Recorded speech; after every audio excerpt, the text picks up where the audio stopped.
class won't get out of hand today. We all have our little recipes. You're going to be writing down again lots of little notes and tips. Today we're doing the sauces that are actually on the simplistic side. These two mother sauces, Veloute and Bechamel, these are the ones that are thickened with a roux. Remember we talked yesterday on what a roux is? What's a roux? Who can tell me?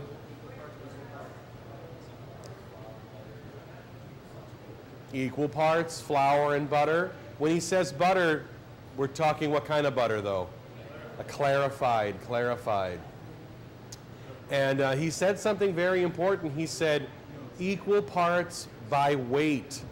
That's going to be really important. We're going to go equal parts by weight. All right, so Veloute and Bechamel. Bechamel is very simple. We have roux, and we're going to thicken up a dairy product. We're going to thicken up milk. We've got whole milk here. Dairy product and roux. What kind of roux are we going to be using for the Bechamel? A white roux. A white roux we're going to cook on low heat for about 2 to 3 minutes until we kind of get that pancake batter smell to it. White roux. The Veloute we're going to be doing a blonde roux with. Blonde roux. How long are we going to cook a blonde roux? 5 to 7 minutes, or until it smells toasty, nutty. Okay, so let's go ahead and start. Please make a notation that the saucepans we're using for the, are we doing any caramelizing of mirepoix? No. We're going to go ahead and use little sauce pots. This is called a little 2.5 quart sauce pot. It's the only pot I want to see you making Bechamel and Veloute in. Only pot. Shall I write that down? A 2.5 quart sauce pot. Now let's take a look at our Bechamel. There's a couple things we have to do here. What's the first step with this whole Bechamel thing? What do we have to do? We have to flavor this milk with the onion piqué. Remember we talked about what an onion piqué is? And so an onion piqué, half an onion, 2 bay leaf, studded with 2 cloves holding it on. Remember the cloves are kind of like thumbtacks. It kind of holds it on there for you. So place your onion piqué inside your pan and then go ahead and cover it with your milk. And then all we're going to do is just gently warm this up and kind of steep it together, flavor that milk. The onion really gives a nice sweet flavor. Just that little hint of clove.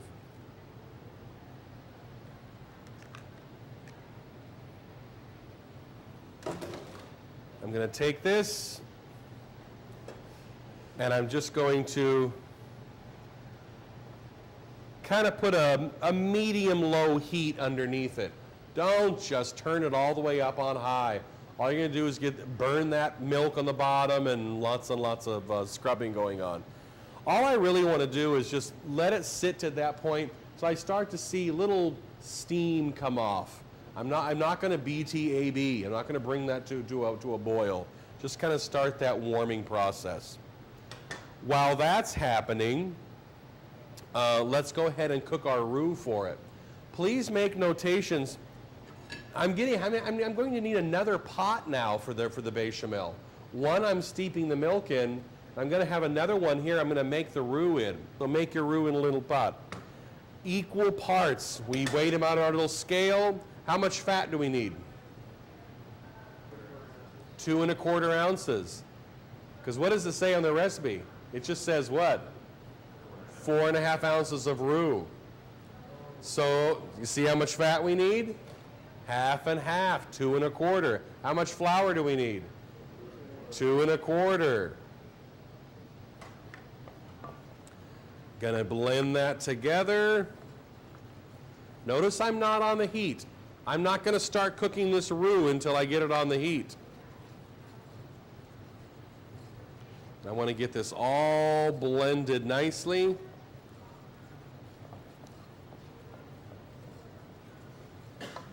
My butter, clarified butter, was very, very cold, so it's kind of on a little bit of a tight side there. Now let's go ahead and start cooking this. What is this I have in the pan right now called? Raw roux. This is just raw roux at this point. Okay, I put the roux on low heat. Now I'm going to be going for a white roux, so I know I'm kind of going to go 2 or 3 minutes. I'll glance at the clock, but don't get hung up on 2 or 3 minutes. 2 or 3 minutes, or it kind of smells like pancake batter. Notice I'm not sitting here and psychotically stirring it. Let it cook. Make a notation there that I'm using a wooden spoon. Why would I? What if I used a whisk? What would happen? It's gonna turn, yeah, silver roux, yeah, and that's the dangerous one.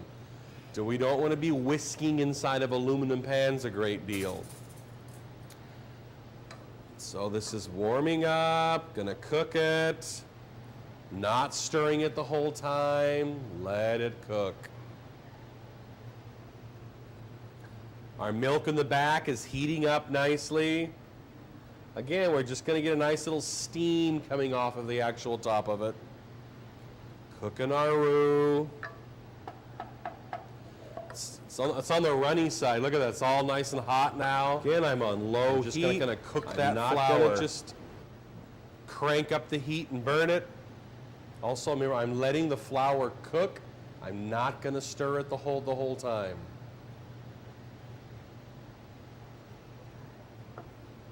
Looking good. Getting in. Starting to get a little pancakey. I think we're almost there.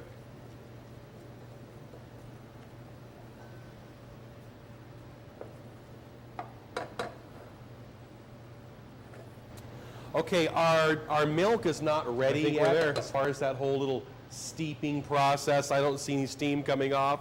So we're just going to kind of let that one go and proceed with our velouté. Does that make sense to all of you? So can you see here for good mise en place, instead of anal plasing up every little speck, maybe getting the milk and the onion piqué going, and then gathering up equipment, utensils, yada yada, getting that all ready. Does that make sense? Sweet. All right, the velouté, white stock and blonde roux. White stock and blonde roux. What can that white stock be? Anything we haven't caramelized. Could it be chicken, fish, veg, it could be any white stock. Okay, let's talk about our little velouté. We're gonna make roux again, right? Again, I'm off the heat. How much fat and flour do I need for the velouté? 2 ounces of each, because I know I need 4 ounces of a blonde roux. So I got 2 ounces of clarified butter, 2 ounces by weight of flour, both by weight. I'm going to make a blonde roux, or a raw roux actually. Blending them together. Blends a little faster when your fat is room temperature or kind of warm. This is really cold. Okay, all blended together there. What heat am I going to go on? Low heat. You all have that written down, right? Low heat. I slap the roux down. I'm not going to sit there and stir it. I'm not going to use a whisk. Wooden spoon. How long am I going to cook the blonde roux? Roughly 5 to 7, or until nutty, toasty. Got a little smell there.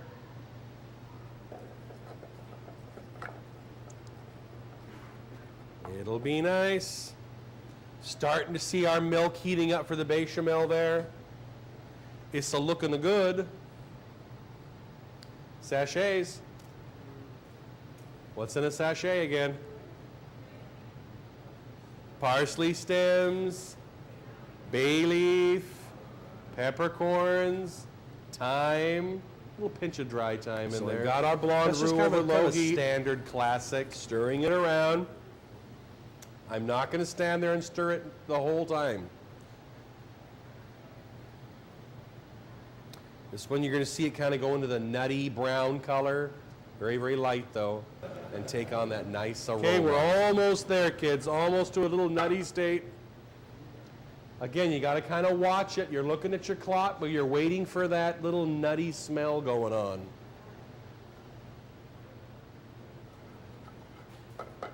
Almost there.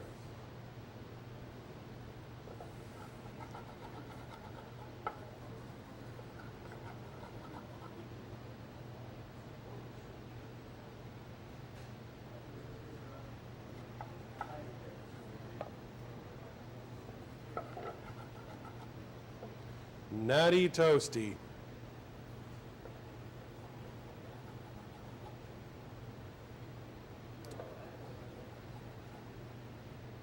Okay.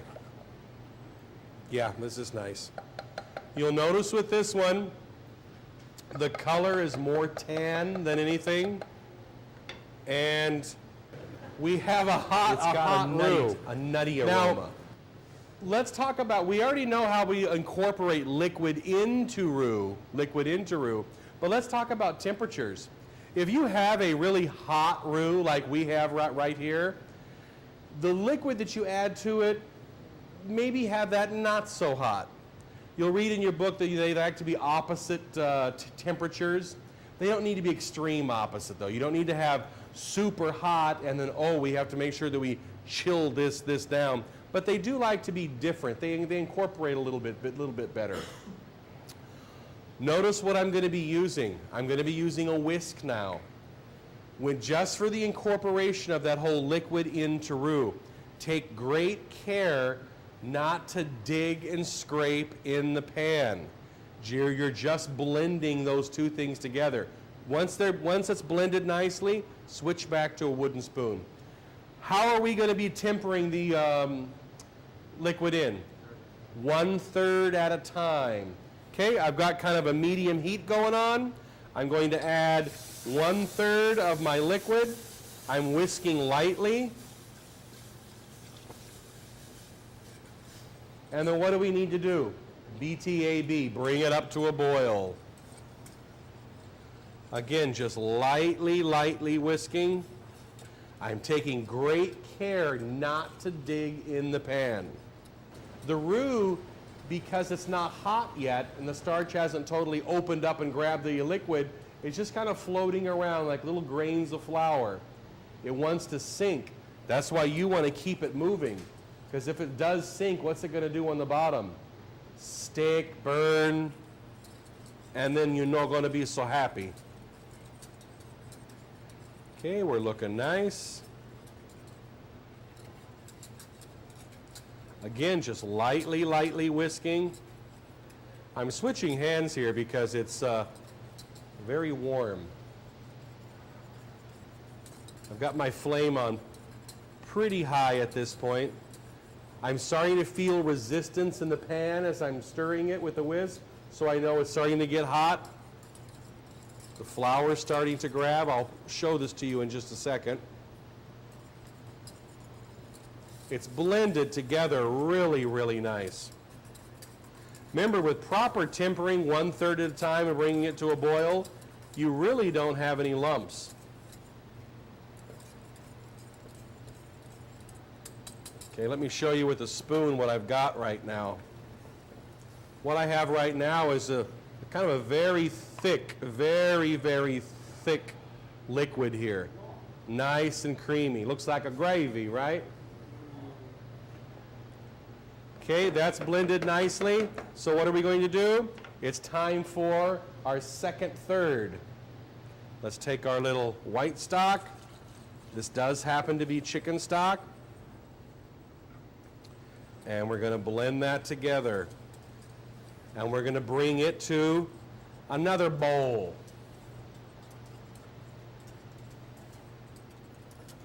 I'm smelling this right now. It smells like a little chicken stew.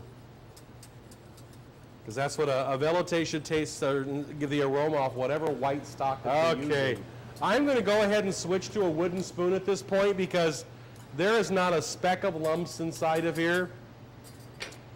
Why is that? Because we blended our roux and liquid together. So we're just going to just keep giving it a little stir, bring it to a boil, then we'll add that final third.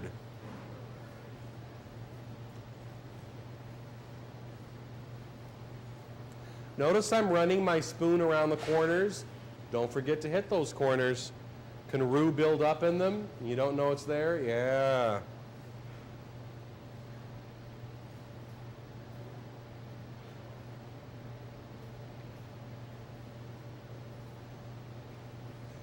Coming along.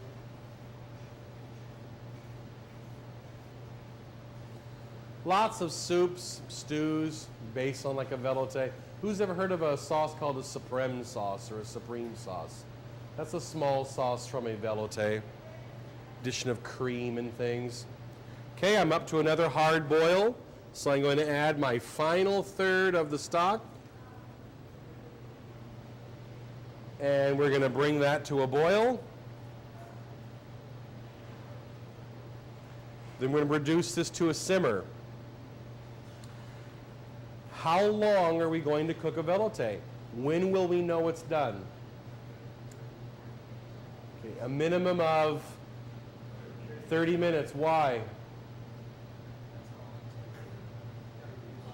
Cook out that whole flour thing.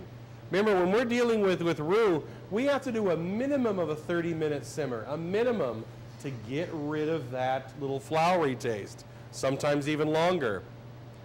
What's our second indication? It needs to do that little nappe, and what is that again? Coat, glisten, draw that little line, make sure it ridges.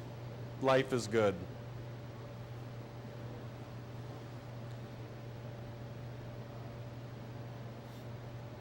We're almost back up to another boil. Crucial highlights with the veloute: cooking your roux properly, equal parts by weight, blonde roux stage, 5 to 7 minutes, low heat, or until it's got that kind of nutty toasty. Temper, temper, temper, one thing at a time, one portion at a time, 1/3 at a time. While whisking, bring to a boil. Okay, our sachet. Okay, I've got this at a nice hard boil. I'm going to turn on a back burner. And we're going to simmer this little puppy. We're going to stir it every now and then. When I say simmer, what am I going to see on the surface? Breaking. I'm going to see a breaking on that surface. If your surface is still, she's not going to do nothing. There's that nice vapor, that steam coming off of it. That's how we know we're reducing now, right? Because this makes about 3.5 cups, 3.5 cups. We have 1.5 quarts of liquid inside of there, so we have quite a bit to get rid of. And the only way we're going to get rid of that is through that steaming.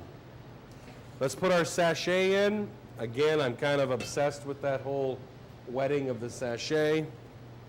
Give it a little squeeze. Plop it in there. Life is good. Okay.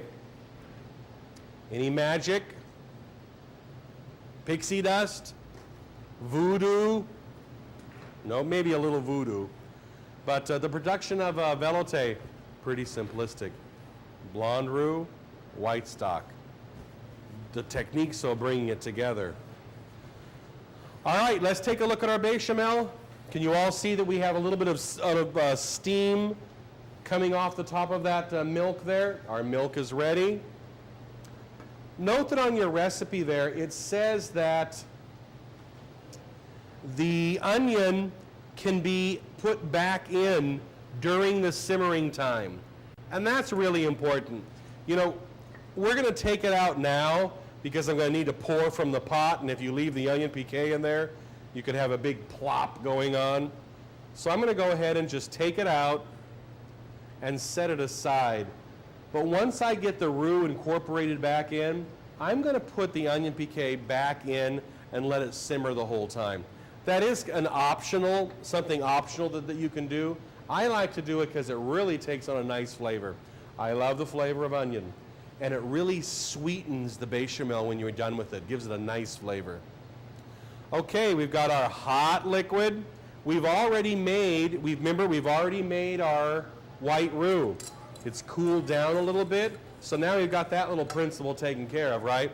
Hot, kind of on the cool side. This one's going to come together really, really fast because the liquid is hot. You got to be really ready when you're doing this. So I'm going to put my fire on about a medium high because I'm going to be bringing this to a boil each time. And I'm going to add 1/3 of my hot milk. I'm whisking lightly. I'm going to add 1/3. All right, let's take a look at this. It's really grabbed, and what we have is a very thick, way too thick than what we need here, thick and creamy. But what don't you see? Lumps. You don't see any lumps. You don't see what we talk about, little flour balls and stuff. You don't see that in here. Okay, time for another third. Right, second third, it's all nice and bubbly. It's beautifully, beautifully blended in there. I'm going to throw in my final. Again, I am really taking great care not to dig or whisk in the bottom of that pan, because bechamel will really tattle on you if you whisk the pan too much, because it'll be silver. It'll be silver. Okay. I'm at a nice little bubble. I'm going to go to a wooden spoon. I'm going to stir that around. Now, a bechamel, you really need to take great care in the whole simmering process of a bechamel. It's not really going to say simmer evenly. What you're kind of going to get is a look to where it's folding into itself because it's kind of thick. What you'll see are the sides bubble. It'll bubble up the sides and then come across and fold into itself.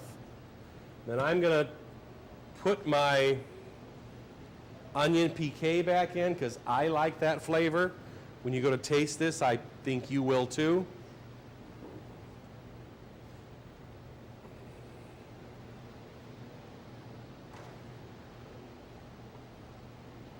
Again, it's going to bubble on the sides and just kind of travel across and then go inside. You're kind of going to get this going on in there. It's a little French term called dépouillage, the natural cleansing or clarification of that liquid. Kind of what you'll see here on the bechamel.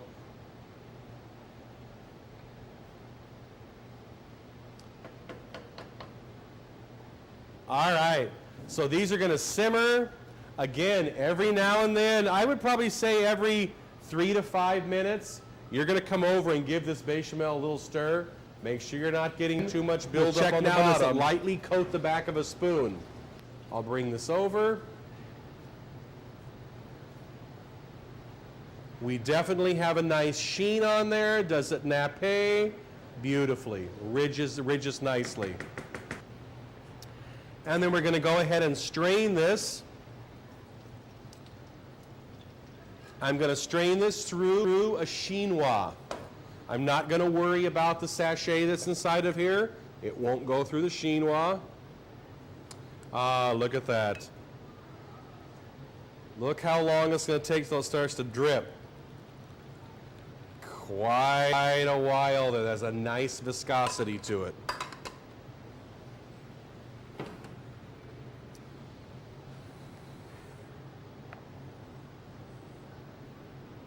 Guess what it smells like? Chicken. Why chicken? Because we used a white chicken stock. Remember, we could have used any white stock. Very nice, very nice.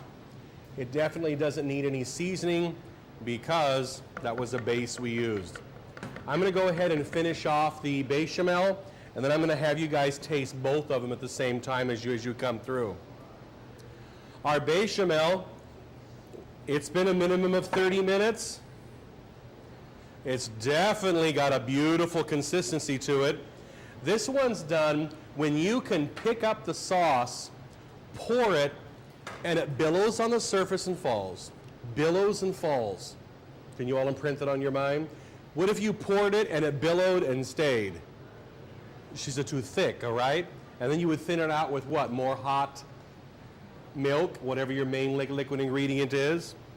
Now, when we're going to strain a bechamel, again, that minimum 30 minutes, get out that little flour taste. Sweet with that onion. We need to strain the bechamel twice. I put a bechamel through a china cap and then through a chinois to make sure it's, again, that beautiful, beautiful smooth. So if we need to go through a china cap and a chinois, which one should we go through first? The bigger holes. So pass it through a china cap, then chinois. But let's just do this. Does that make sense? Dude, is that cool? Okay, please, did everyone jot that down? Put a china cap in your chinois, then dump your bechamel through. Look what you're going to be getting out of that. Nice. The larger particles are staying in the china cap. The smaller are going through.